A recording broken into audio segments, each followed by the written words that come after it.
Zweig Group invites all AEC industry leaders to the 2024 AEC Small Business and Entrepreneurship Forum, the premier event for small firms in the AEC sector. Experience innovative strategies and insights on May 21st, crafted by Zweig Group's industry experts. Engage in keynotes and interactive sessions focused on recruitment, retention, and business growth. Join Zweig Group for this unique networking opportunity and take your business to new heights. Secure your spot today and be part of the AEC industry's future. Visit zweiggroup.com for more information. The Zweig Group team looks forward to welcoming you.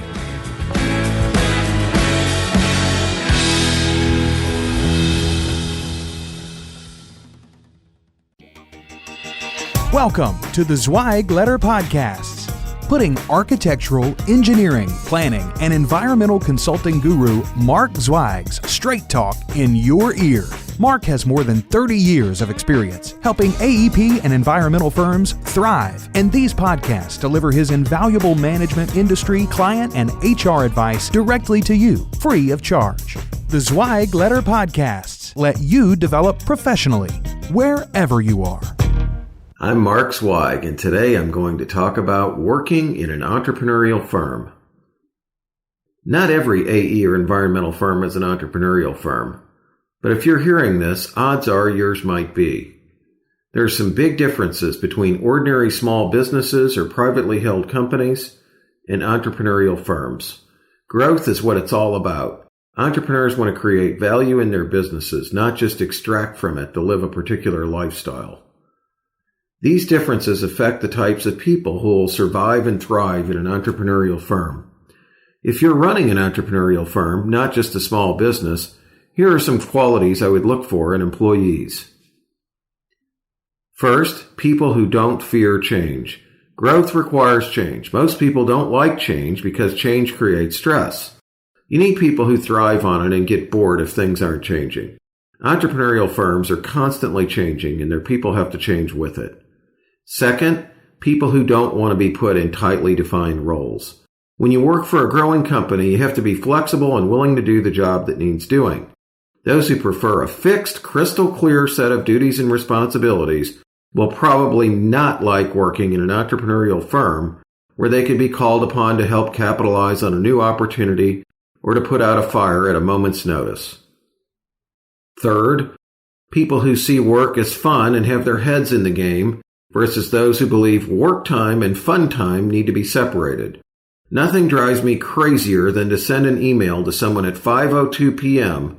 and not hear back from them until 8:31 a.m. the next day. It tells me that they really don't have their heart in their work, and they just want to separate work from personal life.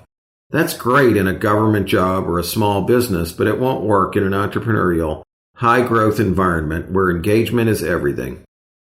Fourth, people who have a desire to constantly learn new stuff. If someone doesn't want to learn and just wants to do the same thing every day, they probably won't be happy in an entrepreneurial firm. The constant change requires constant learning. New people, new software, new clients, new projects, new locations, new everything. Entrepreneurial firms require their people to constantly learn and evolve as the organization does. Fifth, people who can think long-term and who can delay immediate gratification. Entrepreneurial firms probably cannot afford the same pay that a stable company might provide, at least in the short term. Growth sucks up cash and requires constant reinvestment. The long-term rewards may be greater, but the short-term rewards could be less. You need people who understand this, but then you also need to make good on that implicit promise. Sixth, people who can handle the idea that not everything they do or try to do works out, and that's okay. Entrepreneurs and entrepreneurial firms do a lot of experimenting. Different services, different ways to do things, new people, new offices, new technologies, new marketing tactics, companies acquired, and so forth. But not everything they do works out. Along with constant experimentation, you'll pick up a certain number of failures. That's okay as long as none of them tank the company. You need employees who aren't going to be crushed by the occasional failure. 7. People who've had their own business. If you've never had your own company, no matter how small, you'll have a harder time understanding the motivations of owners who want to grow their business.